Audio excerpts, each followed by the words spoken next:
আসসালামু আলাইকুম। অতীত ভুলে বিএনপির সঙ্গে কাজ করতে চান জয়। রয়টার্সকে একটি সাক্ষাৎকার দিয়েছে। সেখানে একেবারেই বোঝা যায় কমপ্লিট সারেন্ডার। সেই জয় এবং আওয়ামী লীগের কাকে বলবো, কার কথা বাদ দিব, তার মা শেখ হাসিনা সহ 15 বছর ধরে খুনিদের সঙ্গে কিসের আলোচনা? খুনিদের সঙ্গে কোনো কথা চলে না। কিসের আলোচনা? তারা নির্বাচন কমিশনে যাক, নির্বাচন নিয়ে কথা বলুক, সংবিধান অনুযায়ী নির্বাচন হবে। তার মানে বিএনপি জামাতকে তো বাদই দিলাম, ওটা তো তারা একেবারে মনে করে যে মানে পুরো শত্রু আর কি। মানে এটা স্বাধীনতা মুক্তিযুদ্ধের চেতনা এমন যে তারা মনে হচ্ছে যেন ওইটার নাম উচ্চারণ করলে, এটার বৈঠকের কথা উচ্চারণ করলে মানে একেবারে তাদের মানে অপবিত্র হয়ে যাবে তাদের শরীর। বিএনপিকে মাঝে মধ্যে ওই জামাতের গোত্রের মধ্যেই ফেলতো, তারপরও বিএনপির নামটা উল্লেখ করতো। প্রতিদিনই ছিল বিএনপির বিরুদ্ধে বিষোদ্গার। বেগম খালেদা জিয়া যে চরম অসুস্থ, সেই অসুস্থতার মধ্যেও লন্ডনে যে মরে না কেন, প্রতিদিনই তো শুনি মরে মরে। এই ধরনের কথাও এখনো মানুষের কানে আছে। বেগম জিয়া সম্পর্কে যে এই এতিমের টাকা মেরে দেয়া, হ্যাঁ, আর ইউনূস সম্পর্কে হলো রক্তচোষা। মানে কত রকম অশ্রাব্য মন্তব্য, গালিগালাজ সব কিছু কিন্তু উচ্চারিত হয়েছে। একই রকম ভাবে তার পুত্র জয় সেই আমেরিকা থেকে বসে বসে একটা স্ট্যাটাস দিত। সেই জয় এখন বলছেন যে নিজেদের প্রধান প্রতিদ্বন্দ্বী বিএনপির সঙ্গে যাবতীয় দ্বন্দ্ব মিটিয়ে ফেলবেন। বলছেন অতীত ভুলে বিএনপির সঙ্গে কাজ করতে চান জয়। প্রতিশোধ না নেয়ার ব্যাপারে বিএনপি চেয়ারপারসন বেগম খালেদা জিয়ার বক্তব্যকে স্বাগত জানিয়ে তিনি বলেন, আমি আত্মবিশ্বাসী আওয়ামী লীগ ক্ষমতায় আসবে। মানে প্রতিশোধ না নেয়ার ব্যাপারে ওই যে বলছেন বেগম খালেদা জিয়া যে কোনো প্রতিশোধ না, সবাইকে নিয়ে দেশ গড়তে হবে। অথচ প্রতিশোধ কি পরিমাণ, কত রকম, ওই ঘুরে ফিরে সেই 21শে আগস্ট সেই উদাহরণটা টেনে নিয়ে বিএনপিকে নিশ্চিহ্ন করার প্রত্যয় বারে বারে দফায় দফায়, এমনকি শেষ জাতির উদ্দেশ্যে ভাষণেও শেখ হাসিনা কি করলো, সেই জামাত বিএনপির উস্কানিতেই নাকি হচ্ছে। তারপরে যখন নাকি মানে 300-400 মারা গেল ছাত্র জনতার, বুকের রক্ত ঝরলো ঢাকা শহরে, তখন ওই metro rail, BTV, elevated expressway দেখি বললো যে উন্নয়নটা ধ্বংস করতেছে বিএনপি। ওই ওই ধ্বংসযজ্ঞগুলি বা ওই ক্ষয়ক্ষতিটা দেখিয়ে তার চেষ্টা ছিল এই হত্যাকাণ্ড যে পরিমাণ হয়েছে সেটাকে চাপা দেওয়ার আপ্রাণ চেষ্টা। এবং সেই চেষ্টায় দুঃখজনকভাবে আমাদের সুশীল বুদ্ধিজীবী সহ অনেকেই যোগ দিল। এরকম একটা নির্মম পরিস্থিতি দর্শক। এখন তিনি সমঝোতা চান। এখনো পর্যন্ত কিন্তু ইউনূস হোক অথবা বিএনপি হোক, তাদের মুখ থেকে কিন্তু আওয়ামী লীগকে ধ্বংস করে দাও, প্রতিশোধ নেওয়া, বরং ওই বৈষম্য বিরোধী ছাত্র আন্দোলন তারা বলছেন শেখ হাসিনা এবং আওয়ামী লীগের এই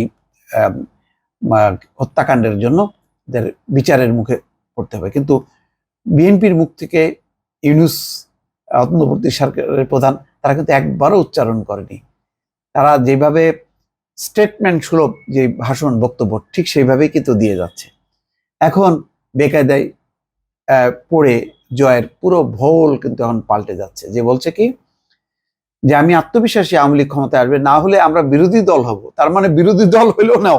আর আগে বলতো তো যে কি জনগণের ভোটে বারবার ক্ষমতায় আসছে নাকি, আওয়ামী লীগকে জনগণ ভোট দিয়ে বারবার ক্ষমতায় আনছে। এইরকম জাল জালিয়াতির নির্বাচনের পরও এইভাবে মিথ্যাচার, মানে ধরেন যেই ছেলের বয়স 18 হলো, যেই জেনারেশন 2014 আগে, সেই জেনারেশন পরের 5 বছর, তাহলে 18-র সাথে 15, 3টা টার্ম, 14, 18 এবং 24, 3টা টার্ম, 15 বছর। তার মানে তার সে যদি 18-র সঙ্গে আরো যদি 15 বছর যোগ করেন তাহলে কত হয়? 15 দুগুণী 30, আর 30 33 বছর বয়সেও সে একটা নির্বাচন দেখলো না, ভালো ভোট দিল না। সেই ভোটের কবর রচনা করলো, যে সে এখন বলতেছে যে এখন আওয়ামী লীগ ক্ষমতা আসবে, না হলে অন্তত বিরোধী দল হলেও যাতে আমরা ভাই রক্ষা পাই, আমাদেরকে রক্ষা করো, এরকমই একটা ইয়ে। তার চেয়ে জাতির উদ্দেশ্যে ভাষণ দিয়ে মানে ক্ষমা চাওয়াটাও উচিত। এই ক্ষমা করবে কিনা, আমার মনে হয় ক্ষমার অযোগ্য অপরাধ, এই মৃত্যুর হিসাব তো দিতেই হবে। এটা তো অনেক সুদূর অতীত না, এখনো তাদের তাজা রক্ত, তাদের হাহাকার সেই বাড়িতে বাড়িতে, স্বজনদের বাড়িতে বাড়িতে বহু নিখোঁজ হয়েছে, সেগুলো জবাব দিতে হবে। তারপর বলছে, আমি মিসেস খালেদা জিয়ার ভাষণ শুনে খুশি হয়েছি। বাপ রে বাপ, এরকম কথা শুনছেন কখনো, যে জয় খালেদা জিয়া এবং বিএনপির কথা শুনে খুশি হয়? আসুন আমরা অতীত ভুলে যাই, আমরা যেন প্রতিহিংসা রাজনীতি না করি। 15 বছর ধরে প্রতিহিংসা রাজনীতির চর্চা, বিরোধী দলকে নিশ্চিহ্ন করা, একদম কেন্দ্র থেকে শুরু করে তৃণমূল পর্যন্ত, সে বলছে আমরা যাতে রাজনীতি করি। এবারের লাস্ট নির্বাচনে বিএনপি যদি সিদ্ধান্তও নিত তারা নির্বাচন করে, তাও পারতো না, কেননা একের পর এক সবাইকে দণ্ড দিয়ে মানে তাদেরকে কারাবাস করছে, অর্থাৎ বিচারিক এমন ভাবে দণ্ড দিচ্ছে প্রত্যেকে 3 বছর, যাতে নির্বাচনে অযোগ্য হয়। মানে কোনো প্রার্থী খুঁজে পাইতো না বিএনপি। ঐক্যবদ্ধ সরকার হোক বা না হোক, আমাদের একসঙ্গে কাজ করে যেতে হবে। তার মানে ঐক্যবদ্ধ সরকার, মানে পারলে বিএনপির সঙ্গে ঐক্য নিয়ে তারা ঐক্যবদ্ধ সরকারও করতে চায়, না হলেও আমরা একসঙ্গে কাজ করে যেতে হবে। কি শান্তির বাণী! হ্যাঁ, বাংলাদেশের গণতন্ত্র পুনরুদ্ধার ও গণতান্ত্রিক নির্বাচন করতে বিএনপিকে নিয়ে একসঙ্গে কাজ করতে আগ্রহী জানিয়ে, চিন্তা করেন, গণতন্ত্র পুনরুদ্ধার ও গণতান্ত্রিক নির্বাচন করতে বিএনপিকে নিয়ে একসঙ্গে কাজ করতে আগ্রহী জানিয়ে জয় বলেন, তাদের সঙ্গে কাজ করে নিশ্চিত করতে হবে যে আমাদের শান্তিপূর্ণ গণতন্ত্র রয়েছে, যেখানে অবাধ ও সুষ্ঠু নির্বাচন হবে। আমি বিশ্বাস করি রাজনীতিতে আলাপ আলোচনা খুবই গুরুত্বপূর্ণ। আমরা তর্ক করতে পারি, অসম্মতিতে একমত হতে পারি, এবং সবসময় একটি সমঝোতা পথ খুঁজে পেতে পারি। মানে এখন বক্তব্যটা হচ্ছে একেবারে ইন্টারন্যাশনাল স্ট্যান্ডার্ডে, মানে ব্লিংকেন যেমন কথা বলে, বা ডোনাল্ড লু, পিটার ডিহাস, তারা যেভাবে আন্তর্জাতিক মানের কথা বলতো গণতন্ত্রের, সেই গণতন্ত্রের এখন ধ্বনি জয়ের কণ্ঠ। কি দুর্ভাগ্য, জাতির ক্ষমতায় থাকতে একবারও তারা এটা অনুভব করলো না, বরং কিভাবে মানে নির্মম নির্যাতন, নিপীড়ন, হাজার হাজার মানে বিএনপি নেতা কর্মী কারাগারে, দেশ ছাড়া জঙ্গলে তারা দিনের পর দিন কাটিয়েছে, মানে জীবন ভয়ে ভূমধ্যসাগর পাড়ি দিয়ে তারা ইউরোপে উঠেছে জীবনটা বাঁচানোর জন্য। অনেকে আছে আমি দেখেছি প্রবাসে, 2টা মামলা ঘাড়ে নিয়ে সে জীবন বাঁচাতে বিদেশে চলে গেছে, বিদেশে যাওয়ার পরেও রেহাই নেই, আরো তার সাথে 10টা মামলা যুক্ত হয়েছে।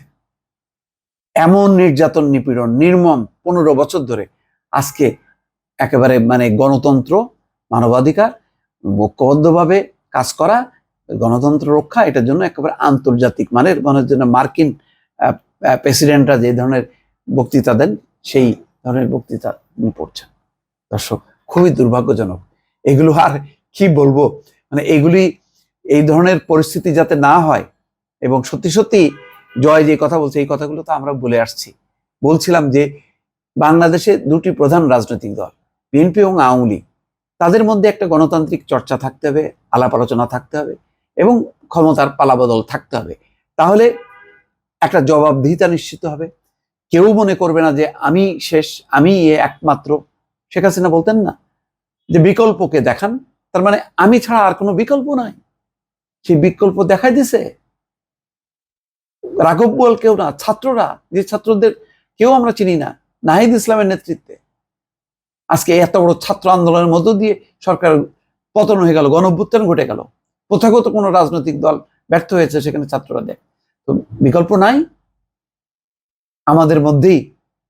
ওই যে ঘুমিয়ে আছে শিশুর পিতা সব শিশুরই অন্তরে, সেই এই দেশের মধ্যে আমরা দেখতে পাইনি যে এত ক্ষুদিরাম লুকিয়ে আছে, প্রীতিলতা ঘুমিয়ে আছে, তারা একসঙ্গে জেগে উঠেছে এবং দেশটা নতুন করে স্বাধীন হয়েছে। এইসব ঘটনা কি মূল্যায়ন আওয়ামী লীগ করবে কখনো? আমার মনে হয় না, কেননা এরা যারা ক্ষমতালোভী, তারা কখনো ইতিহাস থেকে শিক্ষা নেয় না। ভালো থাকবেন, আল্লাহ হাফেজ।